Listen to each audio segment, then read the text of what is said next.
Hi, this is about how to harmonize a simple melody, and it goes with Unit 8 in Aldwell-Schachter. At the end of Unit 8, there's a three-page discussion on how to harmonize a melody, and I've boiled that down to 4 steps that we'll go through here.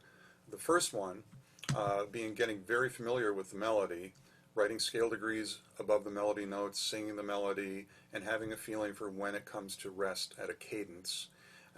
The next thing is to get very familiar with the chords that we can use. Right now we're using 1, 1, 6, so we have 2 versions of the 1 chord.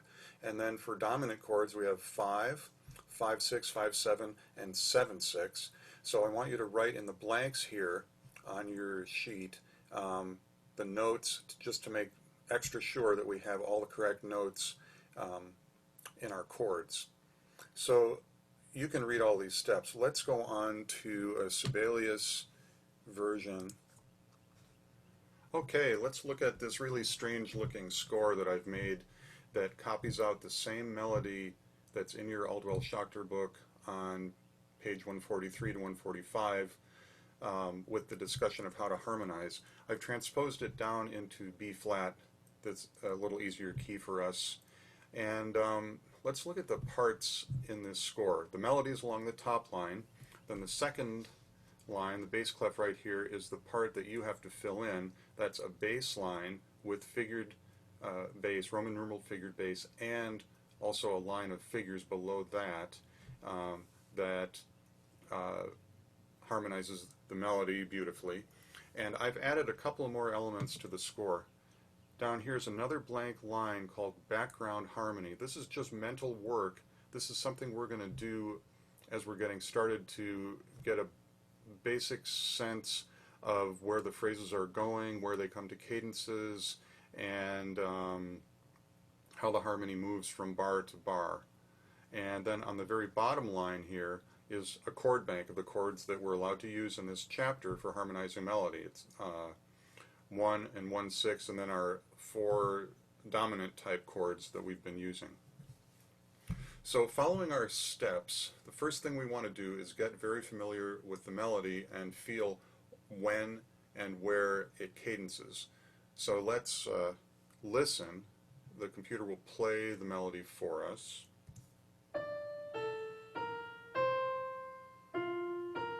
Maybe we can sing along to get extra familiar with it.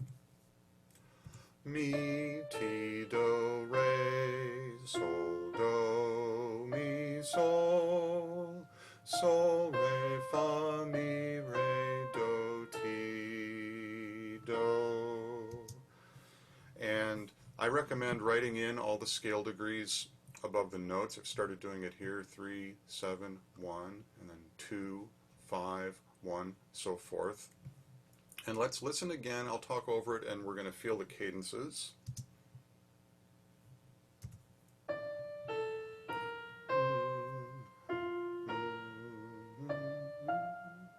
Okay, that seems to be the end of a 4-bar phrase. We come to rest on a 5 chord. You can hear that going on. Ti, do. End of the next phrase, and that comes to rest on a full cadence. So the next thing we're going to do is go down to the mental work of figuring out a background harmony for this. And this is exactly like when we looked at Ottman melodies and had to decide whether we'd use a 1 chord or a 5 chord in each bar. We have a chord bank down here with all sorts of different inversions, but for now we're going to restrict ourselves to just 1 and 5 because we know tonic and dominant are going to work to harmonize this melody. So for example, in this first bar here we just have to decide whether 1 or a 5 chord would fit here. We have mi, ti, do. If we had to pick only one harmony, we'd pick a 1 chord for that measure, so I'm going to put 1 in here. Mi, ti, do, re, sol. Second bar, a 5 chord would harmonize that. We can make that play. Here's the idea.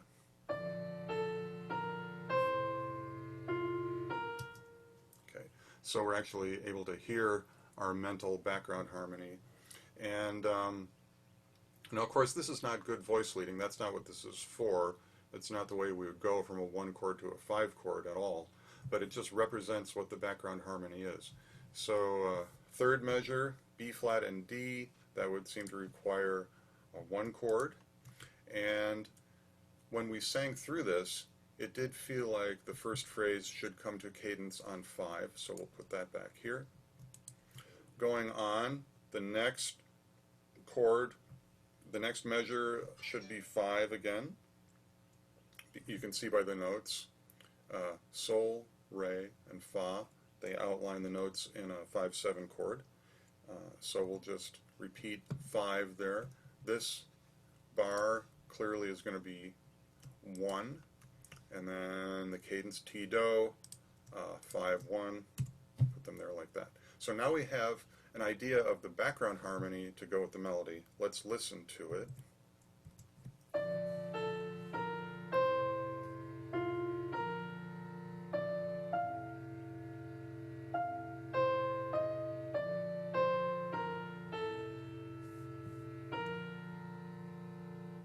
Okay, so that agrees with the way I hear the melody. I hope it sounds good to you too. With the computer, we're actually able to realize what we would normally do mentally, because the computer can play this ghosty, kind of organ-like background harmony. When we're doing our normal work at the piano, we would just kind of imagine that. All right, so now to the actual assignment. The melody moves in quarter notes a lot of the time, and our bass line is going to do the same thing. The bass line will have exactly the same rhythm as the melody, and every melody note is going to be harmonized. So that means, for example, in measure 1, we're going to have 3 bass notes, and they can't all be a 1 chord, because mi, ti, do, those 3 notes don't all work on a 1 chord. The mi does, but the ti is going to have to be part of a dominant chord. And then the do, of course, is going to be back to tonic. So we're going to have actually a little expansion of 1 in the first measure. We're going to go tonic, dominant, tonic in 3 quarter notes. The simplest, most obvious way to do that would be to go 1, 5, 1, correct? But that's not the most graceful way to begin our harmonization, because that's the strongest possible arrival on 1. From the 5 chord to the 1 chord here is a very cadential final feeling, and we don't want that at the beginning of our phrase. And we've talked quite a bit about how to get stronger and weaker arrivals from 5 to 1 or from dominant to tonic, and we want a nice smooth weak arrival here on tonic on the 3rd beat. So we're going to use a stepwise bass line, and I think this will work nicely. Let's do a 1, 2, 3 bass line. That gives us an expansion of 1, going from a 1 chord and to a 7/6 chord to a 1/6 chord. So let's put those Roman numerals in. 1, 7/6. You can see down here there's the chord with the C in the bass. That helps us know what we're doing. You can barely squeeze that in here. And then the 1/6 chord is the one with the D in the bass. All right.